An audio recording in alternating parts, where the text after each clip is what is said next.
The wind howled across the open prairie, carrying with it the scent of rain and the distant cry of coyotes. The sun had long sunk behind the rolling hills, leaving behind a blood-red sky that bled into the horizon.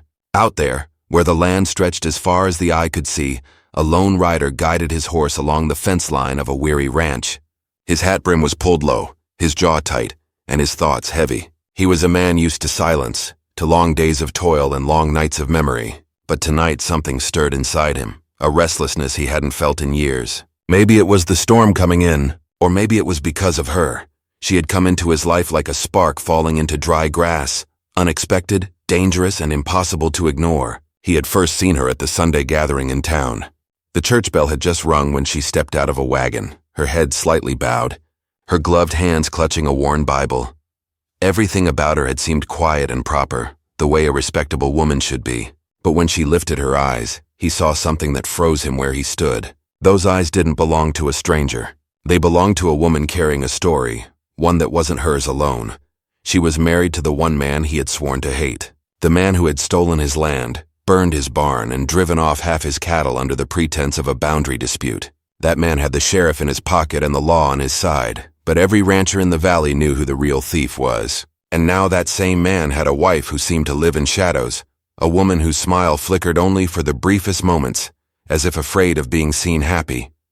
The rancher told himself to stay away. He had enough ghosts haunting him already. The last thing he needed was another kind of trouble, especially one that wore a wedding ring.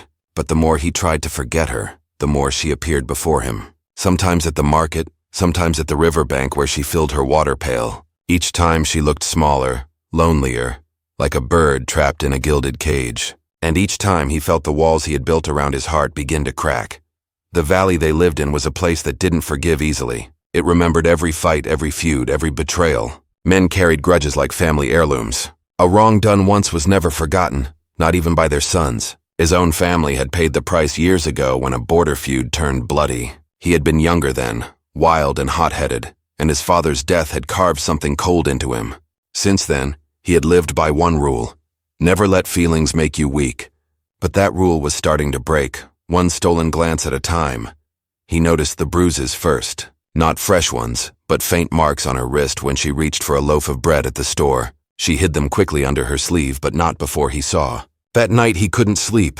The sound of the rain beating on the tin roof reminded him of her eyes, quiet storms that never seemed to pass. The next morning he found himself riding past her property without a reason. He told himself he was just checking the cattle trail, but deep down he knew better.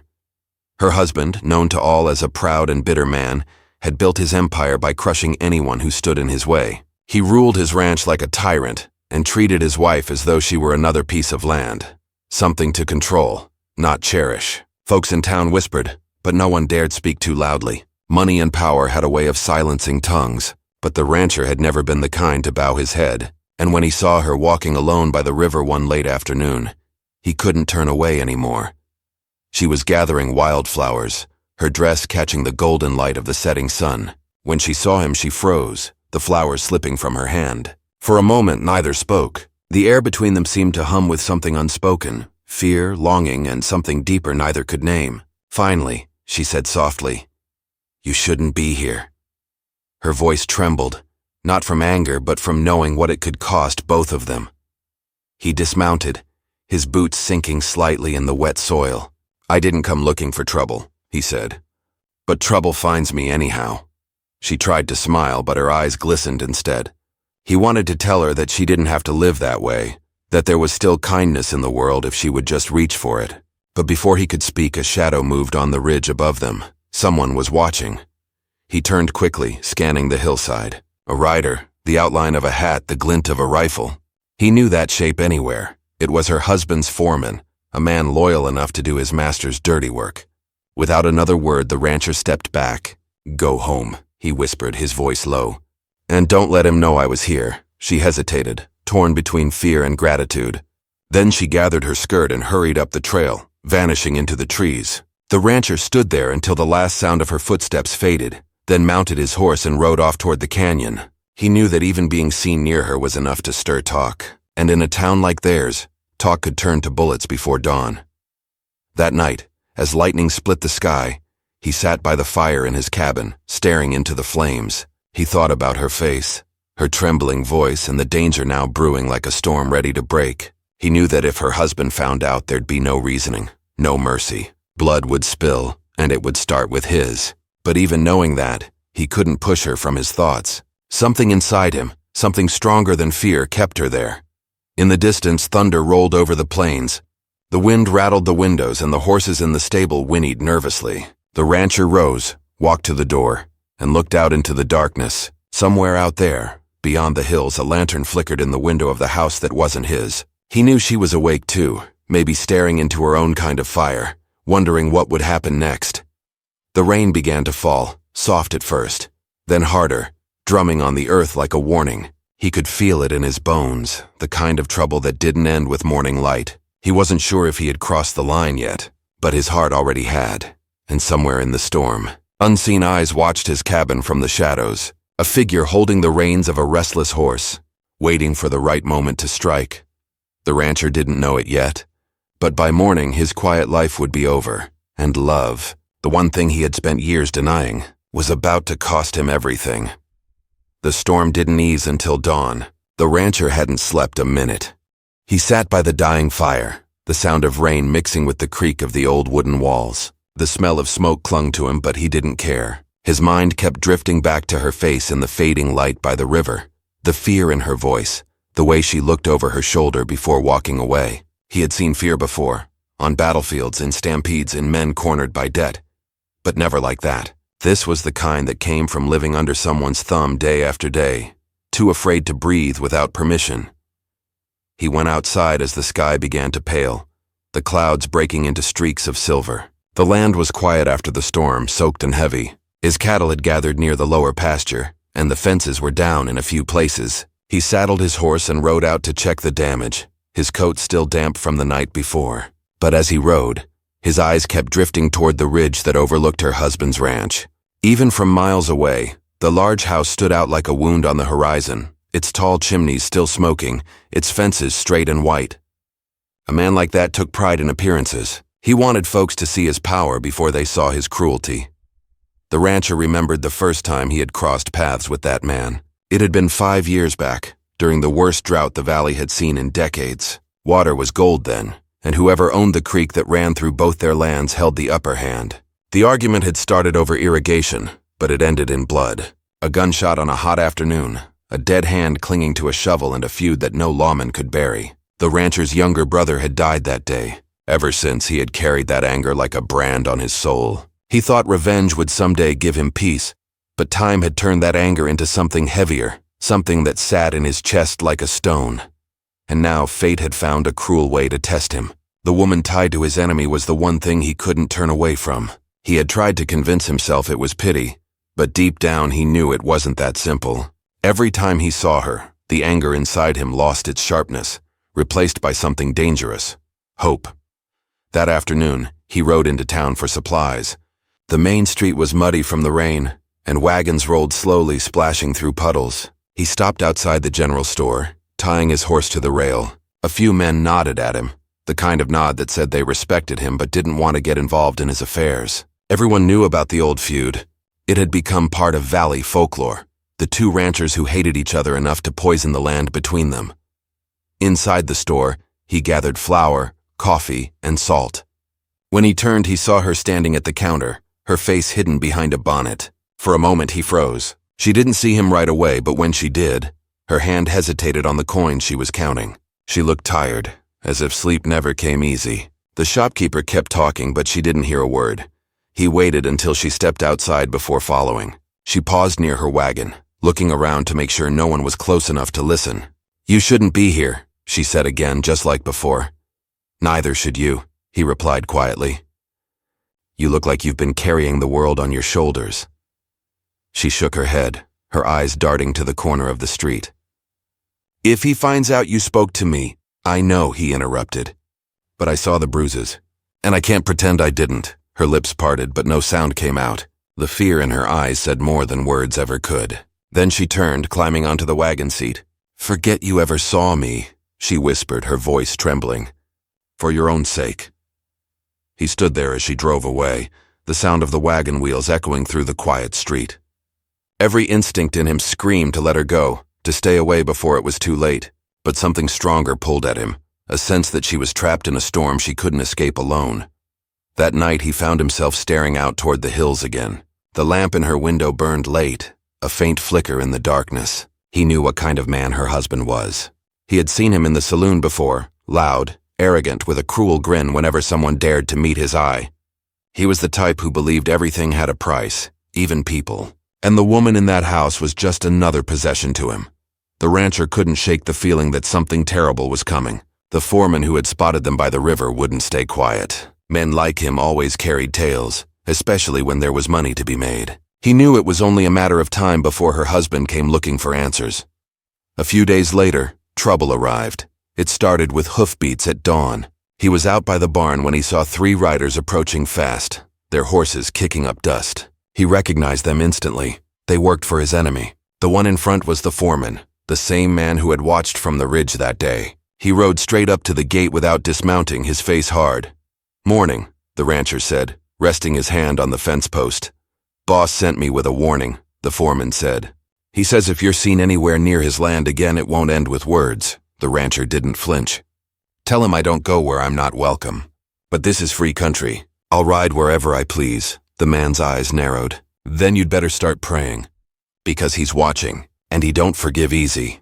They turned and rode off, leaving a trail of mud and menace behind. The rancher stood there long after they disappeared, feeling the cold wind rise from the north. He knew that message wasn't just a warning, it was a promise. Days passed, but the tension didn't ease. He worked the land from dawn to dusk, fixing fences, feeding stock, and mending broken tools. But his mind never stayed on the work. Each sound from the hills made his hand twitch toward his gun. Each night, the flicker of that distant lamp haunted him like a star that refused to die.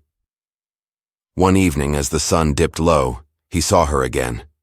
She was at the creek, standing on the rocks, her reflection trembling in the water. He knew he should turn away, but he couldn't. When she looked up and saw him, there was no fear this time, just a kind of sadness that words couldn't touch. "I thought I told you not to come," she said softly. "And I thought I told you I'm not good at following orders," he replied. She let out a breath that almost sounded like a laugh. "If he finds out, he'll kill you." "Maybe," he said, stepping closer. "But maybe some things are worth the risk." She looked down, twisting her fingers together. "You don't understand. He doesn't just hate you. He blames you for everything that's gone wrong in his life. The drought, the cattle dying, the fights with his men. You're the ghost he can't stop chasing." The rancher's jaw tightened. Then he should have buried that ghost a long time ago. They stood in silence, the creek murmuring between them. He wanted to reach out, to tell her that she didn't have to stay trapped, that there was still a way out. But he knew words weren't enough. The kind of man she lived with would never let her go freely. As she turned to leave, she whispered, "He's planning something. He's been sending men out at night. I don't know what for, but I'm afraid it has to do with you." He stepped back, his hand instinctively touching the revolver at his belt. "If he's looking for a fight, he'll get one," he said. She shook her head. "No, promise me you won't go after him." "Not yet." Her plea hung in the air like smoke. He didn't answer. She gave him one last look, then hurried away, disappearing into the shadows of the trees. As darkness fell, the rancher rode home, his thoughts spinning. He knew she was right, but he also knew men like her husband never stopped until they broke something, or someone. The sound of thunder rolled again across the valley, faint but growing. Trouble was coming back, heavier than before, and this time the storm wouldn't pass without taking something with it. Word of the warning spread through the valley without anyone saying it out loud. Men at the livery fell quiet when the rancher passed. The blacksmith paused his hammer a second longer than usual. The saloon girl who once joked with him kept her eyes on the floor. In towns like theirs, silence told stories better than talk. It said a storm was gathering, and when it broke, no one wanted to be standing in the open. He went about his chores with a steady face, but the tension showed in the small things. He double-checked the gates, moved the herd to higher ground in case riders came at night, and oiled his saddle by lantern light until the leather shone.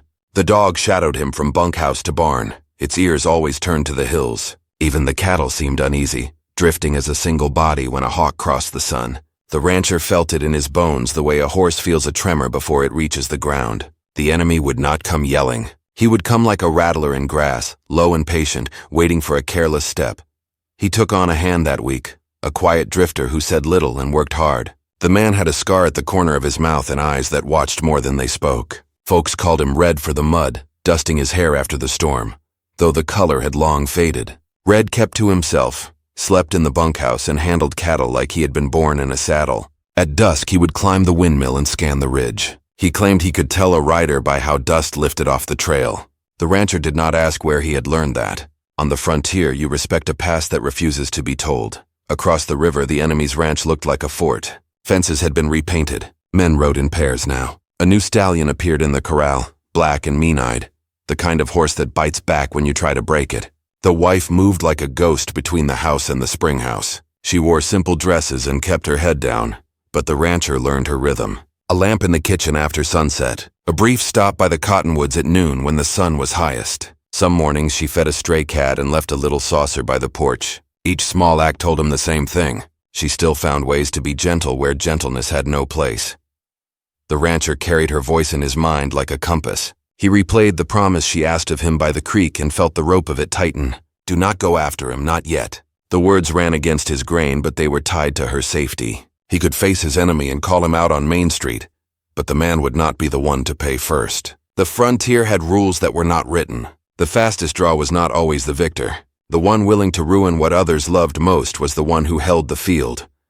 He went to see the sheriff, though he expected little. The office smelled of tobacco and wet wool. Wanted posters curled on a nail by the door. The sheriff was a broad man with tired eyes, who had learned to count votes as carefully as bullets. He listened, rolling a toothpick from one corner of his mouth to the other. I need the law to stand even when it leans, the rancher said. The sheriff looked past him at the rain line drying on the street. I stand where there is ground under my boots. You want me between you and that ranch? I can walk there. But the ground moves when money pulls at it. You know this valley. I lost a brother when that ground moved. I know, they let the silence work between them a while. You telling me to do nothing, the rancher said. I'm telling you to let me do the job the way jobs get done here. If I walk up his lane in a badge and make noise, you think his men sit quiet. You want me to keep a lamp on, ears open, and watch who rides where after sundown. So you watch. I watch. And if he breaks a law I can name with a straight face, I nail it to his door. The rancher stood, jaw set. Make sure the nails are long. He stepped out into the light and nearly walked into a boy he knew from church gatherings. The kid sold newspapers when the freight wagon brought them 2 days late. Today he had no papers, only a note, folded so many times it had turned to a small square the size of a coin. Woman at the spring house asked me to pass this, the boy said in a rush. Said to make it look like I was asking for a nickel. The rancher slid him a nickel and took the note without looking at it until he had turned the corner. It was short. 4 words written in a neat, careful hand. Do not come tonight. He burned the note with a match and watched the ash lift into blue air. The message left a weight in its place. If tonight was bad enough to warn him off, then tonight was when he needed eyes on the ridge. He did not ride to her. He rode to the hills above both ranches and took a position where he could see lanterns move like ants across dark tables. He lay on his belly among the sage and listened to the trail. A coyote barked. The wind turned and brought the smell of damp wood smoke and a faint sour note of whiskey. After a while, he saw what he had come to see. 3 riders slipping along the draw toward his north line.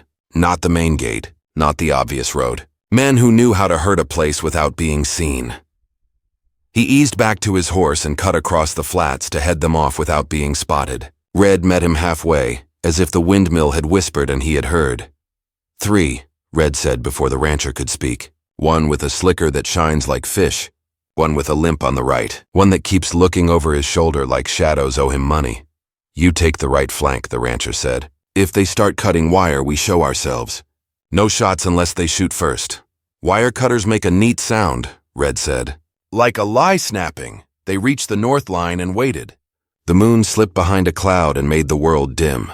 Then came that neat sound Red had named. A snap that seemed too small to carry so much harm. The rancher stepped out from the cottonwoods and called, Evening, boys. The 3 stiffened, then tried to melt backward into the draw. Red moved from the other side quiet as a cat. For a few seconds there was only the breathing of horses and the soft chink of a bit. Leave the wire, the rancher said. Ride home. The one with the limp raised his hands just high enough to show he had heard. The Slicker shifted in his saddle. "You got no claim here," Slicker said. "I have cattle that say I do." "You think this line keeps anything," Slicker said. "Lines move!" "Not tonight." A fourth sound cut through the hush. Not wire, not horse. A sharp crack from far off like a branch splitting in a fire. The rancher knew it was not a branch. He knew the voice of a rifle the way a mother knows a child's cry. The bullet struck the post beside his head and threw splinters into his cheek. "Rifle on the ridge," Red said, low and steady. They pulled back as another shot dug mud near Red's boot. The three riders seized their chance and broke for the draw, spurring hard. Red started after them, but the rancher raised a hand. The unseen rifle was the message. The wire job had been bait. He and Red slid into the brush and waited until the shooter spent his nerve or his rounds. After a while, the night went quiet again. The kind of quiet that makes you hear the blood in your ears. The rancher touched the splinters on his cheek and felt warm wetness, a shallow cut. Enough to remind him that the feud had climbed from words to lead again. Back at the house, he poured coffee black as coal and stood at the window. He thought of the woman on the other side of the valley and wondered if the same men who tried the wire had returned to her door to brag. He pictured her smoothing the tablecloth while boots thudded on wood. He imagined her eyes on the floor while men talked about fences as if fences were not the ribs of a living thing.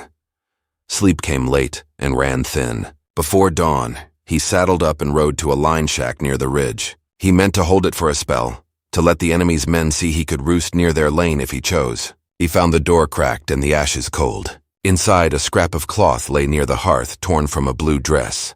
He knew that color. He had seen it by the creek. He bent and picked it up.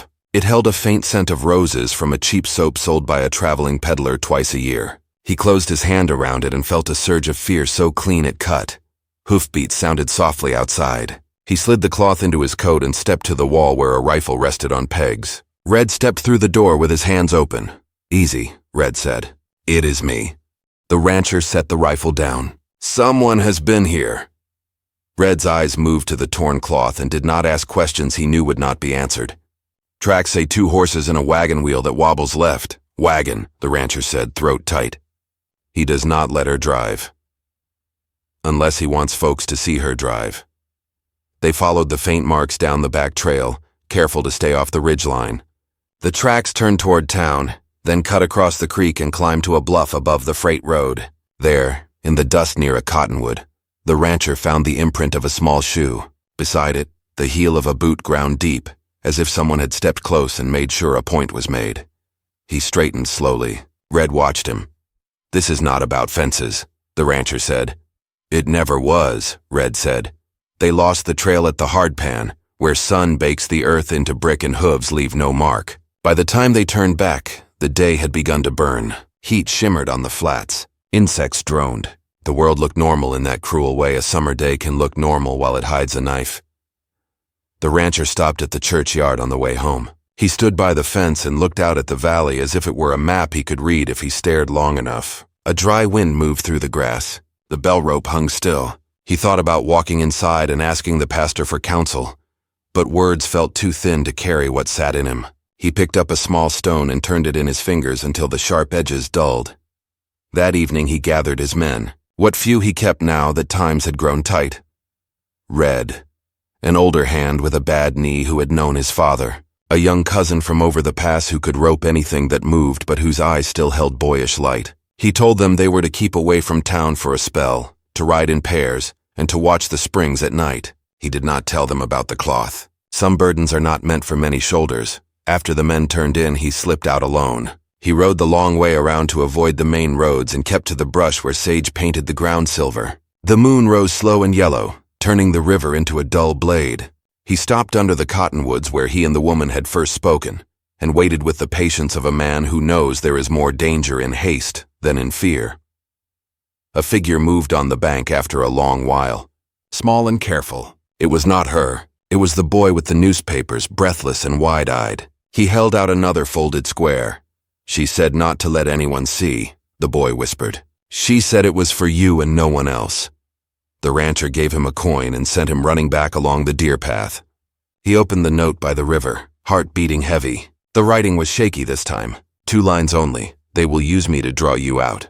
Do not come alone. He burned this note too and watched the smoke rise above the dark water. Then he mounted up and rode for the windmill where Red would be, because some warnings are a map and a clock. He needed a plan before the clock struck. Across the valley, a lantern blinked twice in the enemy's yard, then went dark. Men say a lot without voices in a country that lives by signs. Somewhere a gate creaked. Somewhere a horse snorted. The prairie held its breath. The rancher tightened his reins and pushed into the night, knowing the first move had been made, and the next would decide who bled first. He did not know if the sheriff watched, if the town would stand aside, or if the valley itself would swallow what was coming like it had swallowed every fight before. He only knew the line between love and danger had vanished, and every step now crossed both at once. Night settled thick over the valley, heavy with heat and silence. The rancher rode fast across the flats, his horse's hooves thudding like a heartbeat against the hard ground. The message burned in his mind as sharply as the torn scrap of blue cloth still hidden in his coat. "They will use me to draw you out." The words carried more than warning.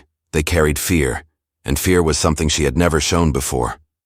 That alone told him how bad things had become. He didn't know what trap was being laid, but he could feel its teeth closing from all sides. When he reached the ridge, Red was already waiting. The windmill behind him creaked in the night air, the long blades turning like a clock counting down. "You got her note," Red said quietly. The rancher nodded, his face drawn tight. "Then you know what they're planning." "Not yet," he said. "But I will soon." He dismounted and ran his hand along his horse's mane, trying to calm both the animal and himself. "He's going to make me come for her. He wants a reason to pull the trigger and call it justice." Red looked out toward the dark mass of the enemy's ranch in the distance. A faint light flickered in one of the upstairs windows, too steady to be a candle. "Could be tonight," he said. "Could be a show of power. He's the kind that likes an audience." "He won't get one," the rancher said. "If I ride in, it'll be quiet and fast." Red stepped forward. "Then you won't ride alone. You said it yourself, they're using her to bait you. If you go in blind, you give him what he wants." "I won't risk anyone else," the rancher said. "This started with me. It ends the same way." For a long moment, the two men stood without speaking. The wind pressed against them, carrying the smell of dust and dry grass. Finally, Red nodded. "Then I'll ride behind you," he said. "Far enough you can pretend I'm not there." The rancher didn't argue. He knew better than to waste time convincing a man who had already made up his mind. They saddled up and moved out before moonrise, keeping low along the creek. The night was so still they could hear the horses breathing. Every sound felt too loud, every movement too visible. They reached the old line shack again just before midnight. It was empty this time, cold and lifeless.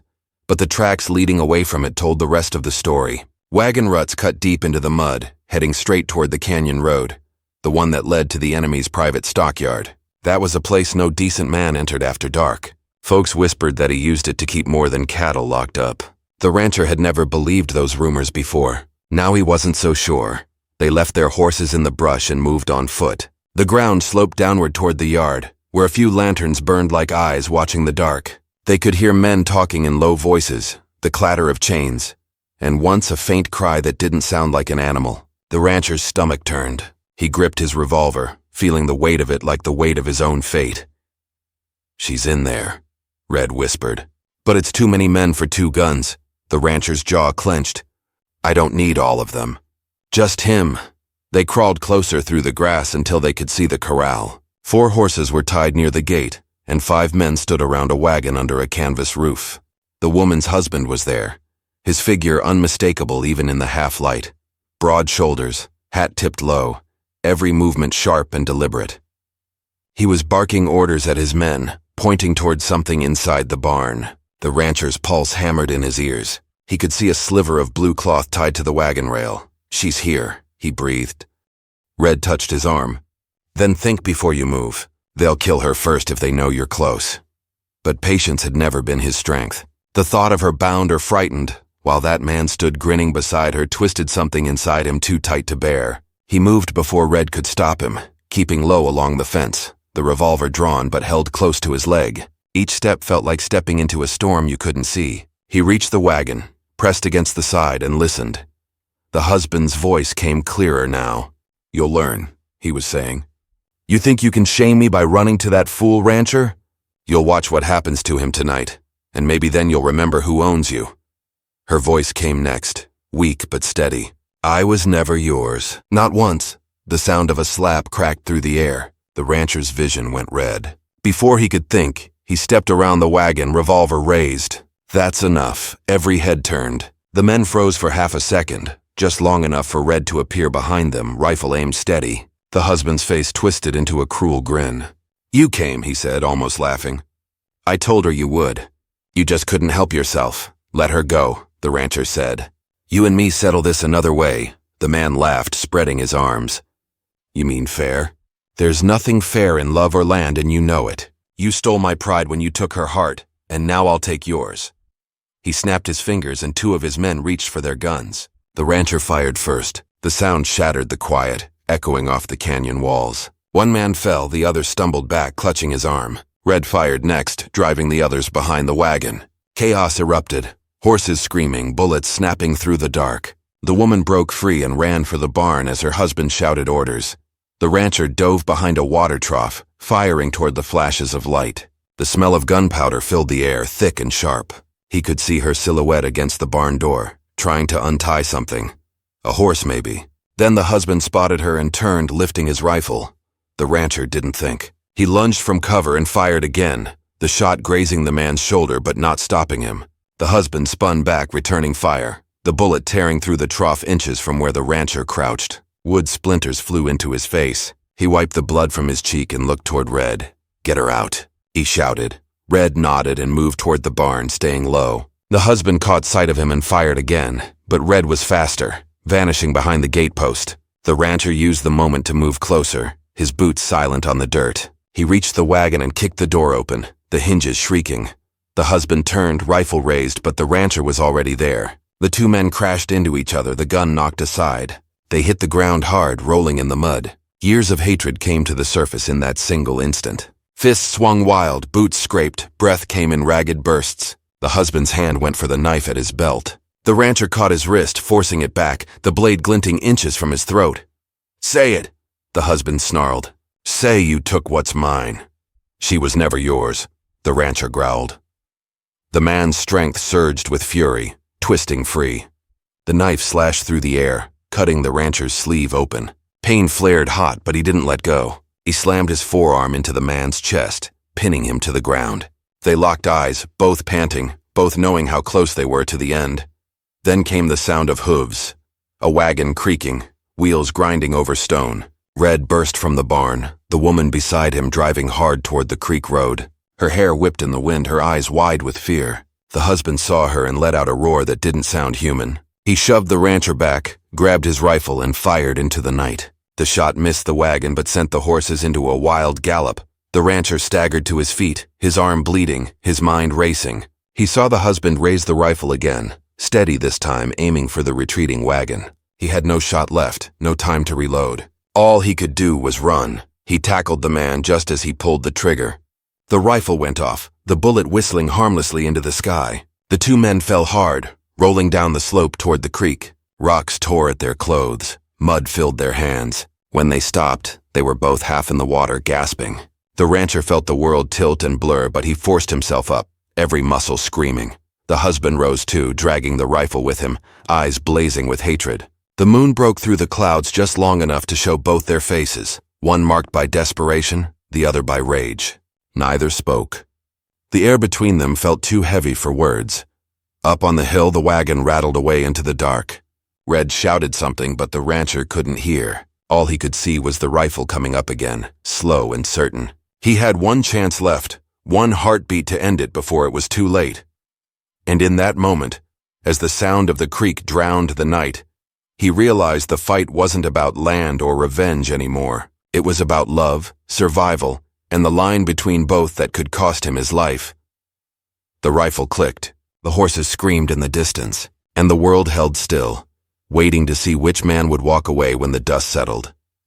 The creek churned cold and fast as the two men faced each other, their boots half sunk in mud, breaths showing white in the moonlight. The rifle trembled in the husband's hands, the barrel shining wet. The rancher stood across from him, unarmed, his right arm bleeding and his heart pounding hard enough to drown the sound of the rushing water. For a long moment, neither man moved. Then, with a slow step forward, the rancher spoke quietly. You can end this tonight, but you know what that'll make you. The whole valley will know it. The husband's jaw tightened, eyes wild with rage and pride. They'll call it justice, he spat. They'll call it a man protecting what's his. She isn't yours, the rancher said, steady and low. She never was. Something broke in the man's eyes then, a flicker of something lost beneath all that anger. His hand shook, the rifle wavering. He tried to speak but couldn't find the words. Then the sound of hooves came from the hill. Red, riding hard with the wagon coming back, the woman's hair loose, her face pale in the silver light. When she saw them standing in the creek, she cried out his name. That cry broke the last fragile silence. The husband swung the rifle toward her, his voice twisting with fury. She belongs to me. The rancher lunged before the thought even formed. The rifle went off, fire lighting the night. The echo tore through the valley. Both men fell. For a breath, everything went still except the whisper of the river and the horse snorting on the ridge. The woman jumped down from the wagon and ran, slipping on the wet stones. Red was right behind her, shouting the rancher's name, but his voice sounded far away. She dropped to her knees beside him, her hands trembling as she pressed them against his chest. Blood soaked her fingers, but he was breathing. The bullet had grazed his side. The husband lay a few feet away, the rifle half buried in the mud. He tried to sit up, but the strength was gone from him. The rage that had ruled him for years drained from his face, leaving only a tired, broken man staring at what he'd done. He looked at the woman, his wife, the one he'd never truly seen, and for the first time she didn't look afraid of him. Red kicked the rifle out of reach and knelt beside the rancher. "You'll live," he said, though the worry in his eyes told another story. He tore a strip from his sleeve and pressed it against the wound. "You just have to hold on." The woman looked at Red, her voice shaking. "We have to get him home now." Red nodded and helped her lift him. They got him into the wagon, the horses restless and nervous from the smell of smoke and blood. As they rode back toward the ranch, the first streaks of dawn began to show. The sky was pale and thin, like the world was catching its breath after a long night. The wind was cool, washing away the smoke that still hung in the valley from the gunfire. The husband stayed behind, alone in the creek as the light grew stronger. No one would see him again after that day. Some said he left the valley. Others whispered he didn't make it out of the canyon alive. But no one looked for him, and no one missed him. By the time they reached the ranch, the sun had broken over the hills. The cattle stirred, the air smelled of sage and wet earth, and the world seemed new again. Red helped carry the rancher inside, laying him on the bed near the fire. The woman sat beside him, her hands still covered in his blood. For a while he drifted in and out of sleep, feverish, fighting to stay conscious. Each time he opened his eyes, she was there, watching, whispering softly for him to hold on. Days passed before he could sit up. The wound healed slow but clean, thanks to Red's care and her constant watch. The valley went quiet again, though people in town whispered about what had happened by the creek. No one came to ask questions. The sheriff knew the truth without needing words. In that country, folks understood that sometimes justice came on its own terms. When he finally stood on his porch again, the land stretched before him the way it always had, wide, scarred, and beautiful. The wind carried the cry of a hawk and the faint creak of the barn door. She joined him there, a shawl around her shoulders, her hair pulled back. For the first time she looked free. The weight that had once bent her seemed gone, replaced by something quiet and steady. "You should go," he said softly, though his heart fought the words. "You've got a chance now to start over. Somewhere far from this valley." She shook her head. "And leave you here with ghosts?" He tried to smile. "I've lived with them most my life. I can manage." Her hand brushed his arm, light as a breeze. "You don't have to anymore." He looked at her then, really looked, saw the strength in her eyes, the way she had learned to survive in a world that tried to break her. For a long time neither spoke. The sun climbed higher, painting the fields gold, and the silence between them felt like peace, not fear. Red came up the steps, tipping his hat. "Fence line's fixed," he said. "Cattle are calm again. Valley's quiet. Looks like the world might give you two a little rest." "About time," the rancher said. Red smiled faintly and turned away, giving them space. In the weeks that followed, the ranch found its rhythm again. The days were filled with the simple work of mending, planting, and riding. The woman helped where she could, learning to brand cattle, fix tack, and ride trails without fear. The neighbors, seeing her beside him, said nothing but nodded with quiet respect. They understood that life on the frontier had its own ways of making things right. Some nights, when the fire burned low and the land lay still, he'd find her standing at the window, looking toward the hills. He'd join her there, both silent, both remembering what the land had taken and what it had given back. The pain of the past didn't fade completely, it rarely did, but it no longer ruled them. As spring turned to summer, the valley bloomed again. The grass grew tall, the rivers ran clear, and wildflowers painted the hills in color. The rancher worked from dawn until dusk, and sometimes she rode out beside him, her laughter carrying across the open fields. It was a sound he'd never thought he'd hear again. One evening, when the sun dipped low and the sky glowed red, she stood beside him at the fence. "You ever think you'd see peace again?" she asked. He looked out over the land, the shadows stretching long. "Didn't think I'd live long enough to try," he said. She smiled, her hand finding his. "Then maybe it's time you stop surviving and start living." He looked down at her hand in his, rough from work but warm, real, alive. In that moment he understood something simple and true, that love born from struggle doesn't fade easily. It roots deep, like a tree that's weathered too many storms to fall. That night, as the stars came out, the rancher sat by the porch with his hat resting on his knee. The wind rustled the grass, the coyotes called in the distance, and the world felt right again. He knew the past would never fully let him go, but he also knew that not all endings were meant to be clean. Some were just quiet, honest, and hard-won. He looked toward the horizon where the hills met the fading light. The valley that had once been a place of pain was now a place of healing. The feud was over, the land was still his, and the woman who had once been his enemy's wife stood inside the house, humming softly as she lit the lamp. He took a deep breath, the scent of rain and earth filling his chest. For the first time in years, he felt peace settle in his bones. Life would go on, not as it had before, but better, wiser, and gentler. And as the stars brightened over the prairie, he finally understood what the land had been trying to teach him all along. Love and loss were part of the same story, and both were worth surviving for. The night grew quiet again, and the rancher, once haunted by anger and sorrow, now sat watching the soft glow from inside the house. The woman's laughter drifted through the open door. He smiled faintly, lifted his hat, and let the wind carry the last of the past away into the dark. The war was over, and what remained was a life rebuilt from its ashes, stronger, steadier, and free.